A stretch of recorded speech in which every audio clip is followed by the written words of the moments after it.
The FBI, Federal Bureau of Investigation. And do you go by any special title with the FBI? I'm a special agent with the FBI. Okay. So if I refer you as special agent, that would be appropriate? Yes, ma'am. Okay. And how long have you worked for the FBI? 21 years. And what's your educational background before or during the FBI? So before the FBI, I graduated from Texas A&M, class of '99. I was an environmental science major and did environmental consulting for 4 years before joining the FBI in 2004. And when I joined the FBI as a special agent, stationed in Washington, D.C. for 7 years and moved back to Texas and San Antonio. I was then back to our headquarters and then back here to Dallas in 2019. The whole time I was as part of our evidence response team, our hazardous evidence response team. So I've been doing evidence response for at least 18 of those 21 years.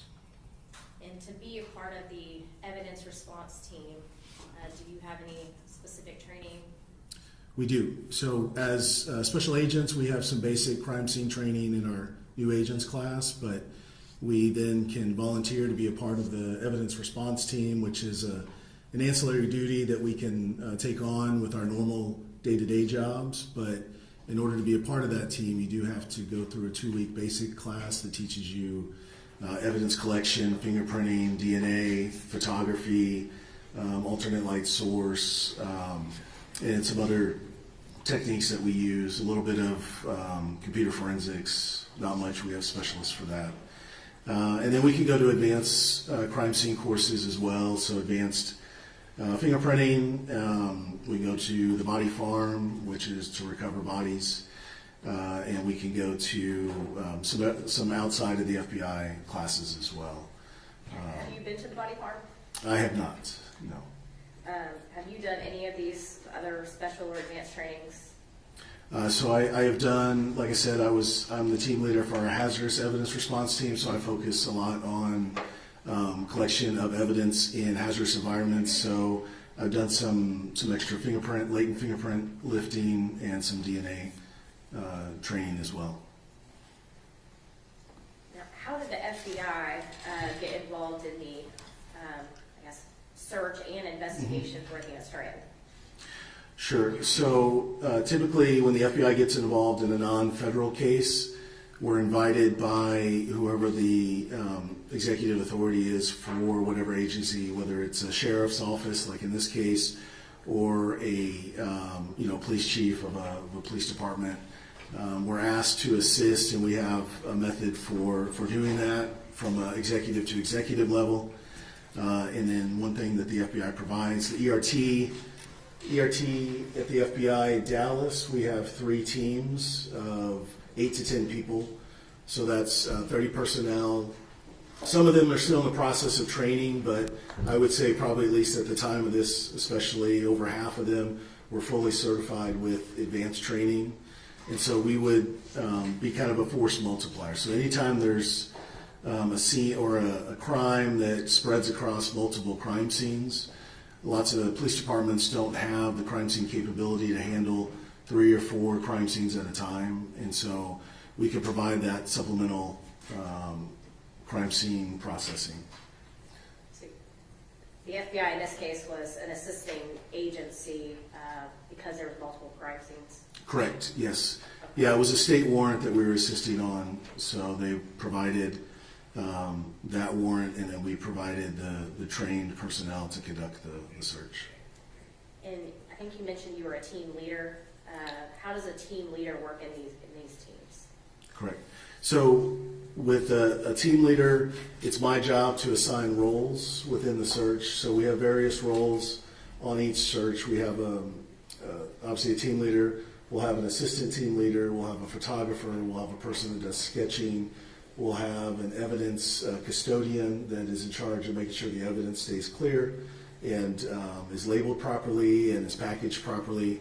And then we have usually several searchers that will then go out into the scene and do various searches just depending on what we're doing. If it's a forensic search, then we have certain techniques that we utilize there. If it's just a document search, it might not be quite the same as a forensic search. So it's my job as the team leader to decide what steps we conduct that search, what personal protective equipment needs to be used to both protect the agents or the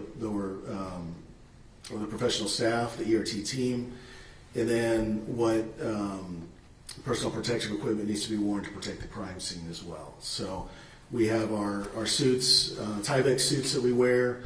You've probably seen them, on TV or something, but they have hoodies, we have booties, we always wear gloves, so that keeps our forensic fingerprint, our DNA, our fingerprints, our hairs, our fibers out of the scene for a forensic scene. So it's my job to not only assign those tasks, but to decide how people are going to enter that crime scene.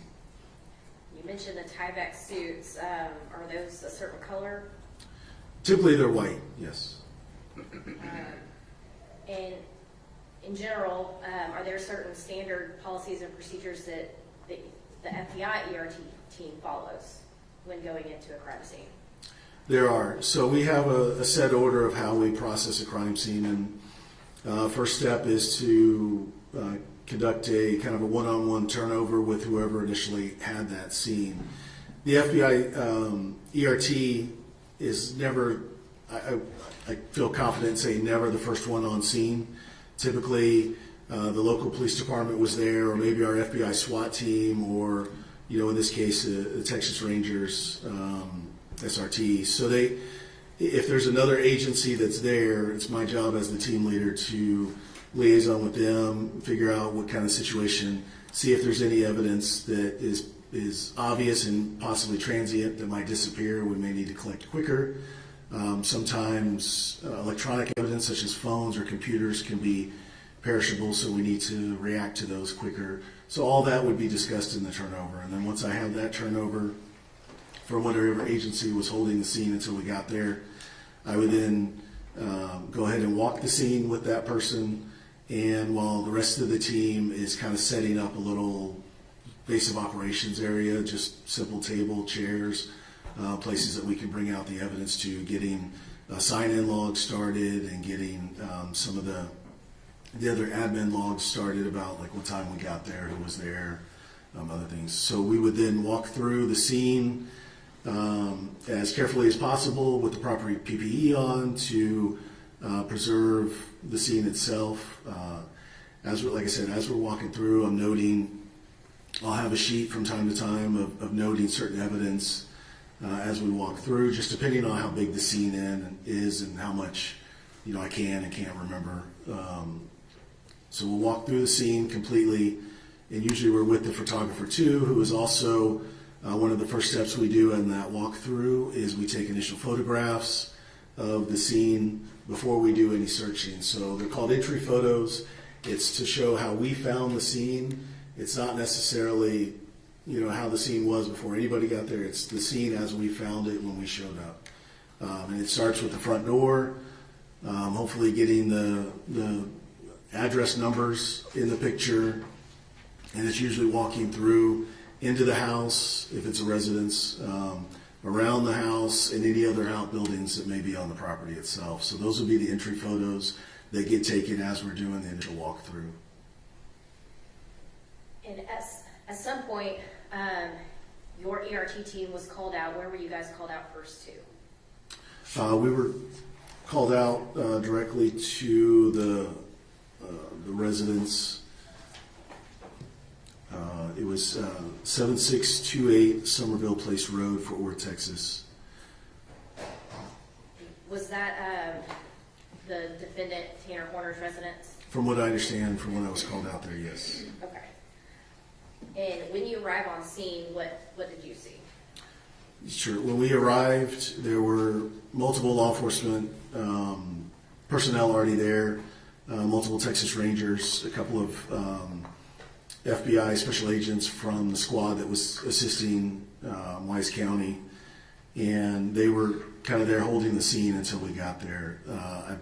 At that point, the Rangers had already secured the scene from any kind of a threat, like a person threat at the house, so they cleared it, and they were just kind of waiting for us to show up. And so I got there, and the rest of the team got there a few minutes later, and we started to do all the things that I just described, kind of set up a little base area and start with our entry photos.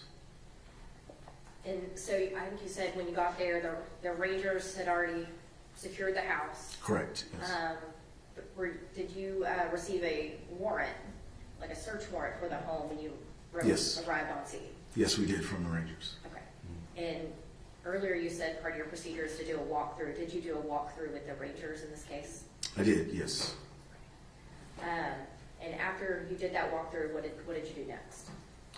So after that walkthrough, we identified a couple of things that looked like they were possible items of evidence outside of the residence, around behind the shed, which was later identified as the defendant's quote-unquote bedroom or place where he stayed.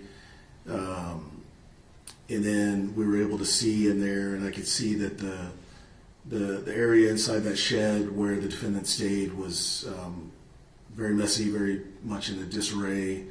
There's lots of trash, so I knew from there that the search was going to be a little bit more difficult because of the nature of that residence. It was separate than the main house. The main house was a little bit more orderly, and I kind of divided up. So from that walkthrough, I decided we're probably going to tackle this in kind of almost like two teams, one in the main house and then one focus. It just wasn't big enough. The shed wasn't big enough for multiple people to be in there. It's really big enough. We search in teams of two, just for checks and balances to make sure we always have two of our ERT folks together. So I saw, after that walkthrough, I saw what was identified as children's clothes back behind the shed in the grass. Typically, and in this case it was no different, when I see evidence like that could have trace DNA on it outside at night, I tend to collect that as quickly as possible, but still following procedures. I don't want the weather, the wind, or somebody else trampling through there to mess it up as we see it. So we started moving forward. Once the entry photos were done, I would have instructed the photographer to go ahead and get in-place pictures of those items, and then we would label them with our evidence tents and then go ahead and collect them so that they were out of the elements and we could secure those as quickly as possible. And so you noticed these items yourself on your initial walkthrough? I did, yes, ma'am. Okay. Were there any other items, I guess I'll call it evidentiary value that you saw that were ultimately collected? There were in his bedroom, I believe, I believe on his bed there was a FedEx shirt and a hoodie that during this whole search we had been talking to the Rangers, and that turnover, like I mentioned, they were telling us kind of what kind of clothes we might be looking for, what they were interested in. I believe they were interviewing him at the time of our search, and so little tidbits of things would come out from that interview, and so one of those was a FedEx shirt, and so we collected that FedEx shirt, and then a hoodie that was also found on his bed. So during this search, you were getting information that was being provided by the suspect, and were you also providing information back to others for the interview with the suspect? Yes, yeah. So as we located items that appeared to be, as we started photographing them, they fit the description of the victim's clothing that she was wearing that day. We told the Rangers, and they were able to phone that back to the interview team. So that's so Ranger Espinoza would have updated information while he was interviewing the suspect? Correct, yes. And Your Honor, may I approach? Yes.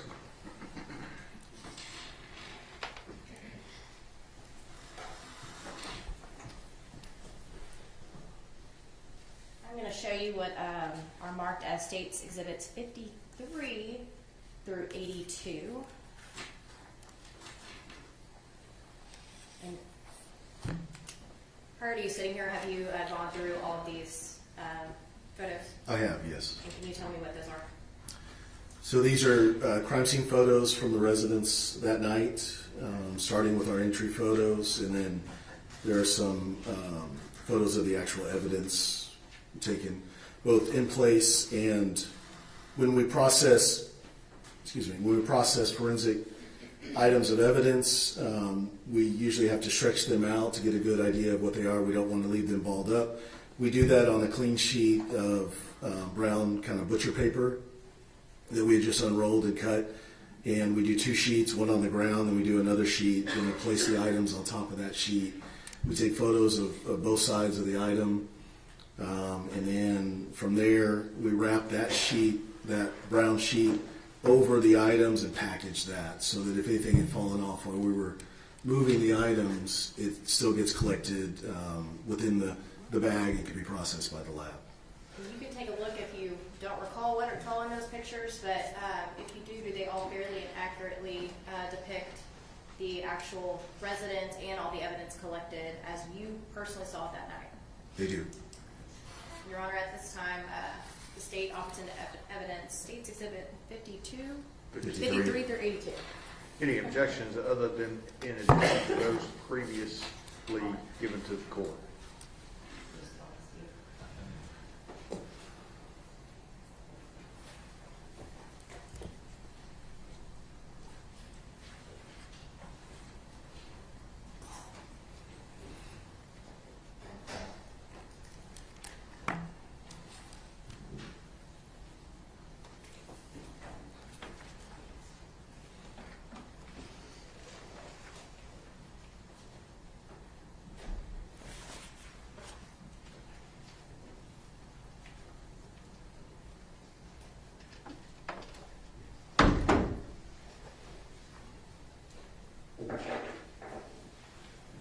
No additional objection, Your Honor.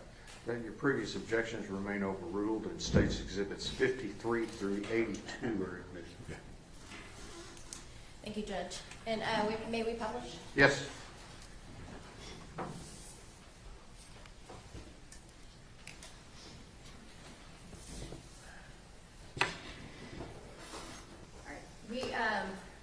We're talking about how one of the first things you do is do a walkthrough, and then you do, I guess, what we call initial photos.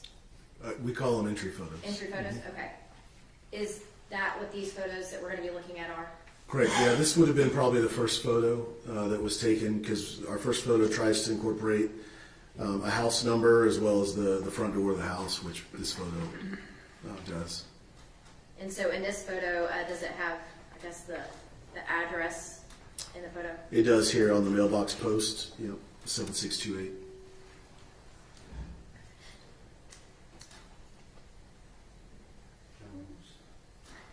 So this next photo, what are we looking at here? What exhibit number are we looking at? This is We're at 50. Be sure to identify them by exhibit number. So this would be 54. Okay?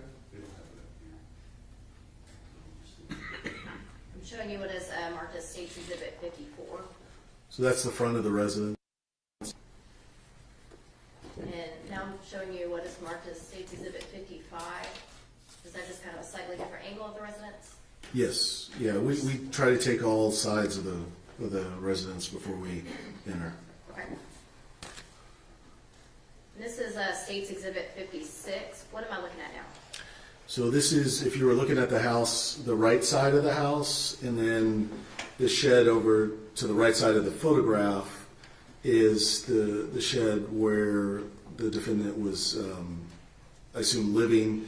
There's a bed in there, and that's where his clothes were. Okay. And State's Exhibit 57, what do we see in this? So now on the left side of that photograph is the same shed where the defendant was living. And then the building on the right was just kind of like a storage building. And then if you walk in between those buildings and around the back of that shed on the left is where we noted the child's clothing. So says States Exhibit 58. It looks like this is a closer-up view to that shed. Are we seeing anything else in here? I mean, there's items, trash, looks like recent trash outside the item. There's a guitar that may or may not have worked, but yeah, it's just kind of the front-on view of that shed. And States Exhibit 59. Similar, just a closer-up version of that. And is it standard to kind of take kind of further out and then kind of go closer in photos, or how do y'all normally do that? Yeah, for evidence, absolutely, but even for our entry photos, if we decide sometimes when there's a lot going on, meaning there's a lot of items in there, then we'll kind of approach that scene. It's the photographer's training to make their photography look as if you're walking up to a door that you're going to then go in and search. And so, yeah, different angles is pretty common. This is States Exhibit 60. This is just a slightly different angle. Yeah. Yeah, I think noting, so lots of times we want to use even our entry photos can also show evidence in place. So with the bed being there, our photographer would have tried to get as much as she could have on that bed without actually walking in. Now I'm showing States Exhibit 61. Same thing. So she just approached the door a little bit closer, took another photograph. And States Exhibit 62. Similar. So she probably stepped, just a little bit into the shed, and So she's kind of right at the door frame now. yeah. Okay. All right, now States Exhibit 63. What are we looking at here? So this just would have been another angle within the shed. It's still the shed where that bed is that you saw before. Is this kind of more the left side of the shed compared Correct. to the Yeah, as you this walk on in the right? door to the left. And as I said, these are entry photos, so this is the condition of it as we found it. And just by looking at it, it was already in that kind of disarray when we found it. So this disarray was not done by your search. No, this is before we've done any searching. Okay. And States Exhibit 64. Same, just getting our training for entry photos typically teaches us to take a photo from each corner of the room. Because of the amount of stuff that was in here, we couldn't do that without completely moving everything, which we weren't prepared to do at that time. We needed to get our in-place photos. So I remember having this conversation with the photographer that let's just get, from the center of the room, let's just get pictures panning around. Okay. And States Exhibit 65. So similar, now she's looking back at that front door. So she's doing that kind of 360 look as she pans around. In States Exhibit 66. Same thing. Now she's turned to look at the bed and take that entry photo. Now, was there any floor space for you to walk on, or? Very little. Yeah, there was a lot of trash, dirty clothes, some kids' toys, just other items that were kind of just all over the place. Yeah. Now, States Exhibit 66. So just noting the items on the shelf here, I think she would have just, like we said, we don't know what's evidence at that point when we're doing our entry photos. So when we see a shelf like that, she would have easily recognized that as maybe a place something could be. So she wants to get it in place, picture of it, and in this case, there's some children's toys, there's Tide Pods and just other stuff on the shelf. I believe there's a game console up there, so she might have been trying to get that in there as well. If you can see at the top shelf, that white box is the game console. Is that a pizza box? On the floor? Uh-huh. Yes, yeah. And looks like we're moving back outside. Talking about, I guess, the inside of the shed, was there any type of smell? From what I remember, yeah, it smelled like kind of old garbage. like you hadn't taken out your garbage in days, and probably a mixture of dirty clothes as well. It smelled pretty bad. All right, I'm going to show you State's Exhibit 68. So slightly different angle. So what are we looking at here? So this is, now that she has gotten the photos of the inside of the shed, she's going to work her way around the outside before we start doing any evidence collection.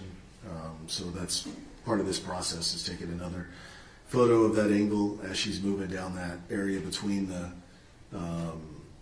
two buildings. And I would have been right with her as the walkthrough. We would be behind her, and she'd be taking pictures, and then we'd walk and picture and then walk. And State's Exhibit 69. Same thing, just continuing that walk. You can see we're getting closer to that trash can if you look back at the other picture. And now we're looking at State's Exhibit 70. Now orientate us between those two. Are we between those two buildings? Where are we at now? So now we're kind of over behind the shed, Okay. in that building. And this is the area where the ranger said they thought they saw some children's clothes, specifically a little girl's clothes. So we kind of keyed on that and wanted to get a picture of it before we walked back there and started messing with anything. But it's really hard on the screen, but you can almost see dead, a little bit bottom of center. There is what looks to be like a little sock. Yeah. So that's the first thing that we noted, that from what we knew of the victim seemed to match.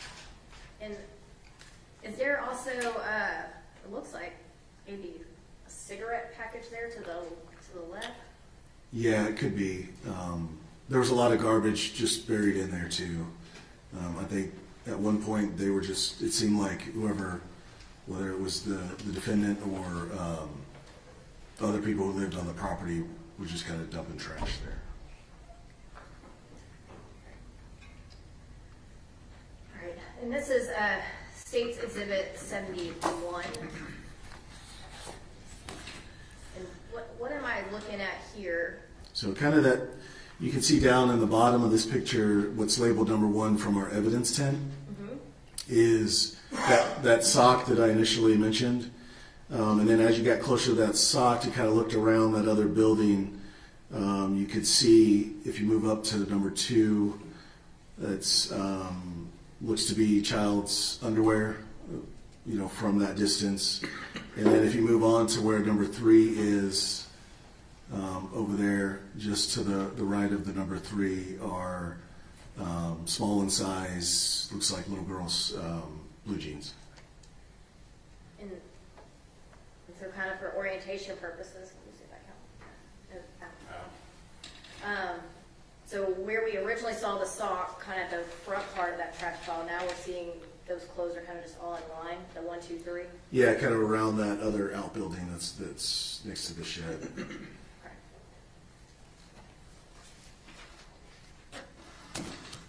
And it looks like there's a little tent there. Can you explain Sure.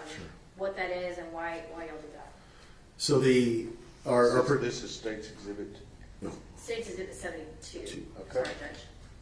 So our procedures when we collect evidence is we take an in-place photograph. So that would have been that first one you saw that didn't have any label on it. And then we take a medium shot of it. So that would have been the one where you saw all 3 evidence tents.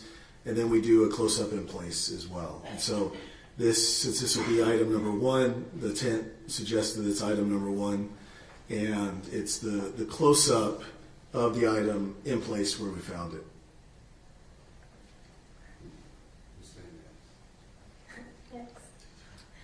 State's Exhibit 73. And so what are we looking at here? So that's that sock, item number 1. You can see it written there on the butcher paper. This is that brown paper that I was referring to earlier. So we always take a close-up with scale as our next photo. So we have the scale there, and then we have the photograph to show size. And then this item after this picture would have been packaged up with that brown paper into a paper evidence bag. Okay. And so what is the sock is laying on that butcher paper you spoke about earlier? Correct. And you can go next. Yeah, once we identify it and take our pictures close up, we can then move it from that location. Right. So once y'all do that, you scale it, and you put, I think it's that number 1. Why do you write that number 1 on there? Just so in the photograph we can remember which one it is, in case there's multiple items that are similar in style or nature. Yeah. Is that number 1 also how y'all label your evidence log? Yes, in this case it is, yeah. And you're on average. Yes.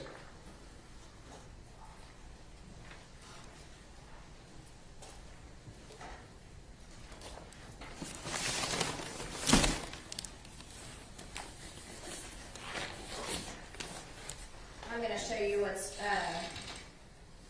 been marked as States Exhibit 83.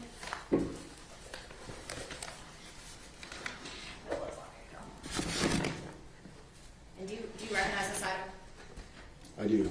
Yeah, this is our packaging and our labeling style. And this would have been one of our evidence items, number 1. And what is in evidence item number 1?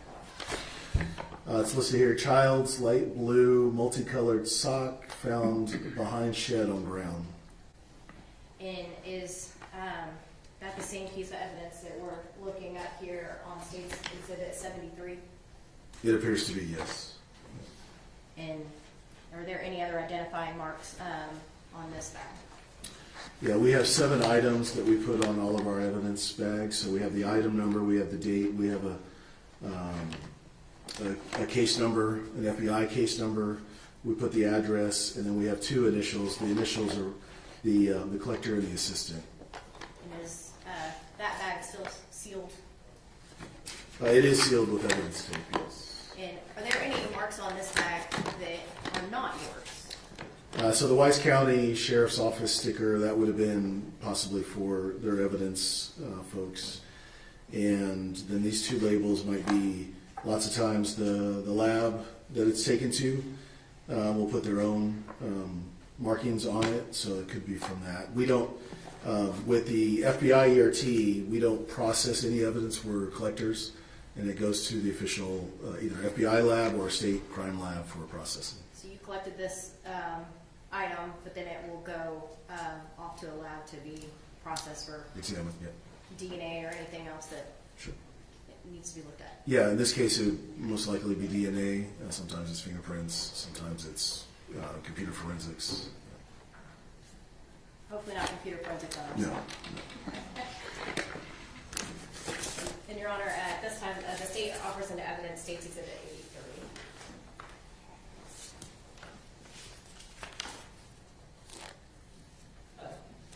No additional objection. All right. States Exhibit 83, they are overruled, and States Exhibit 83 is admitted. Thank you, Judge.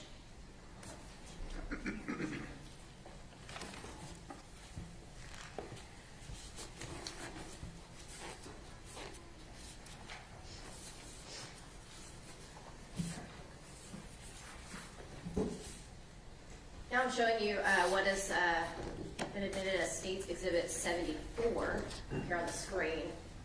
And what are we looking at here? So in the previous picture where you saw all 3, 1, 2, 3 items, this would be the second item in that row, which appears to be a child's underwear. Looks to be female underwear. Now I'm showing you what has been admitted as States Exhibit 75. And what are we looking at here?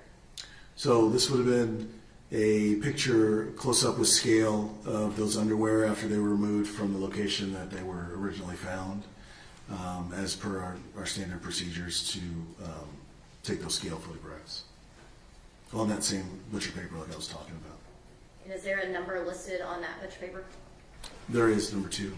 And did that correspond with the yellow tint that y'all had next to the item? It does.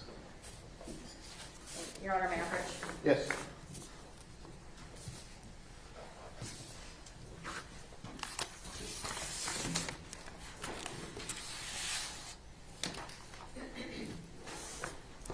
I'm showing you what has been marked as State's Exhibit 84. And do you recognize this item?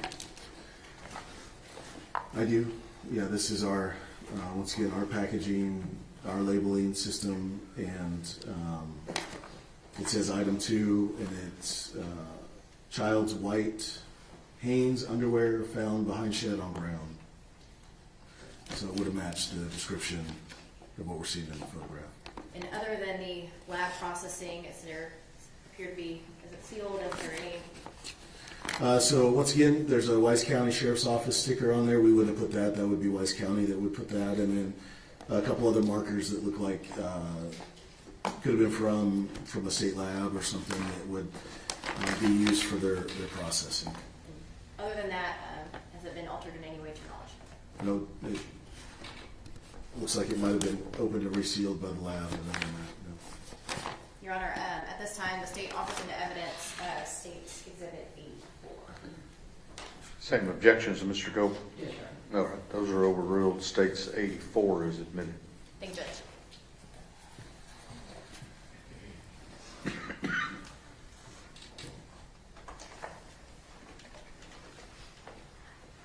Now I'm showing you what has been marked as State's Exhibit 76.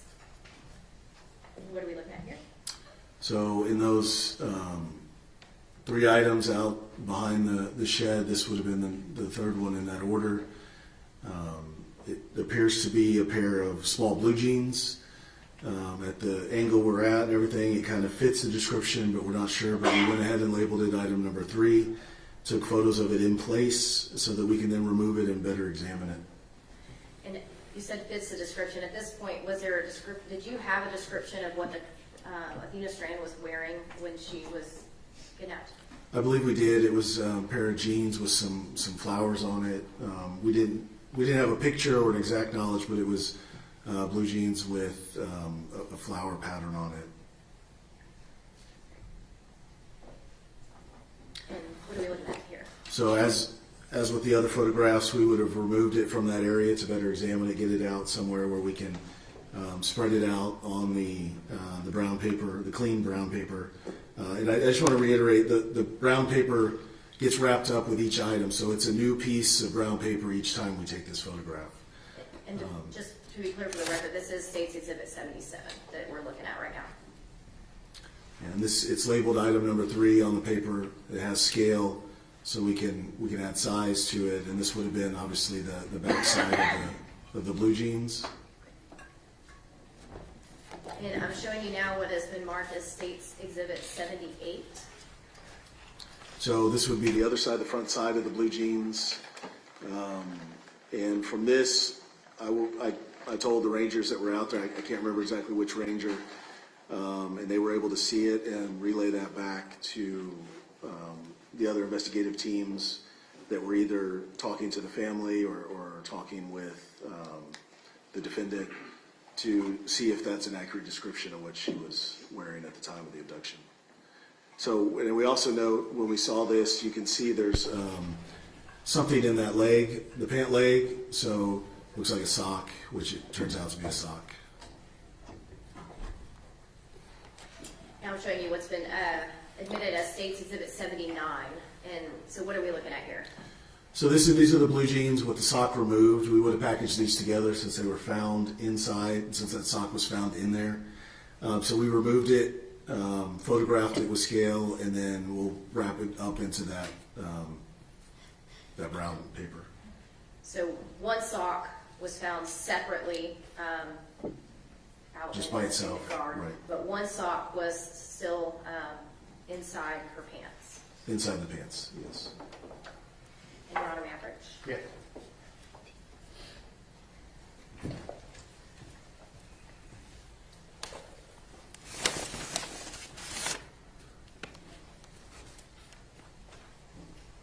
I'm showing you what has been marked as State's Exhibit 85. Do you recognize this one? I do. It's our packaging, our labeling system, our item number, and The description of the item is youth denim jeans with flowers on pocket and one light blue multicolored sock and pant leg found behind shed on ground. And does that also show that it's item number 3? It does, yes. And kind of like the packages before, other than the markings and resealing from the lab, has it been altered in any way? Yeah. Nope, just the additional markings from the lab and the Weiss County Sheriff's Office sticker label. Your Honor, at this time, the state offers into evidence State's Exhibit, can't read, 85. Same objections, Mr. Gold? Yes, sir. Those are overruled, and State's Exhibit 85 is admitted. Thank you, Judge.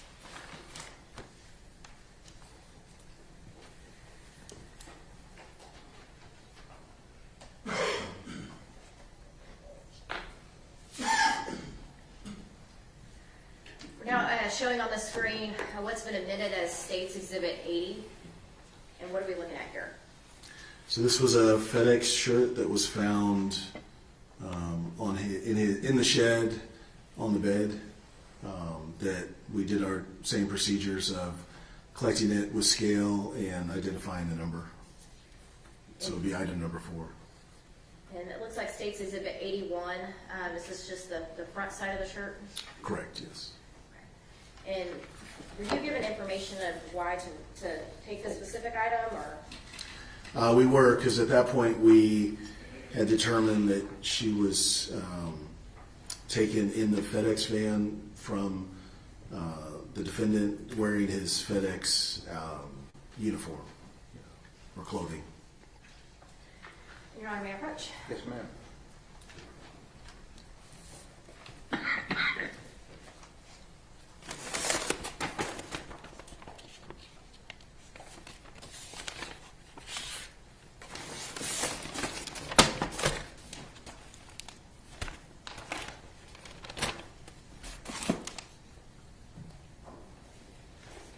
I'm showing you what's been marked as State's Exhibit 86. And do you recognize this item? Yeah, it's labeled item number 4. Same labeling system that we use, and recognize the initials. Extra large black and purple shirt with FedEx found on bed in shed. And other than the labeling and the sealing from the lab, has it been altered in any way?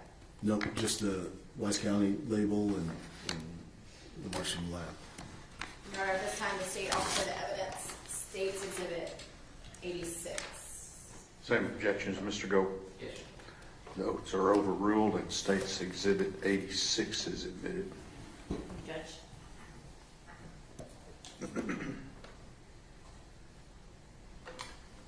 Now showing you what has been admitted as State's Exhibit 82. And what are we looking at here? So dark colored hoodie. I believe at the time we were told that we might have been wearing a hoodie as well, so we went ahead and collected that as part of the evidence. And does this also have a number on it? It does, number 5. Your Honor, may I approach? Yes.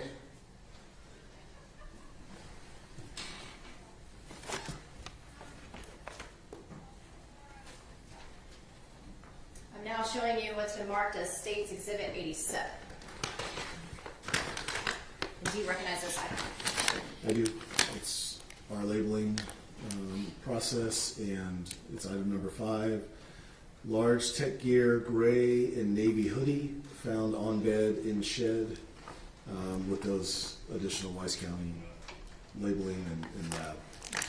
I'm going to have Mr. Brigadier, can you zoom in on what's been admitted as State's Exhibit 82?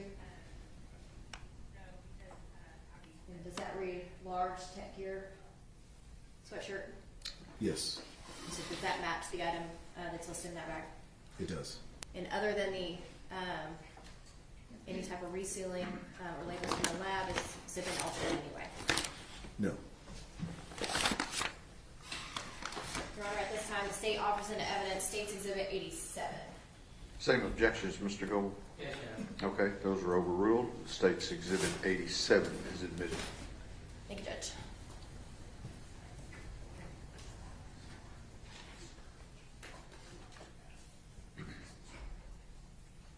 And Your Honor, may we approach? Yes.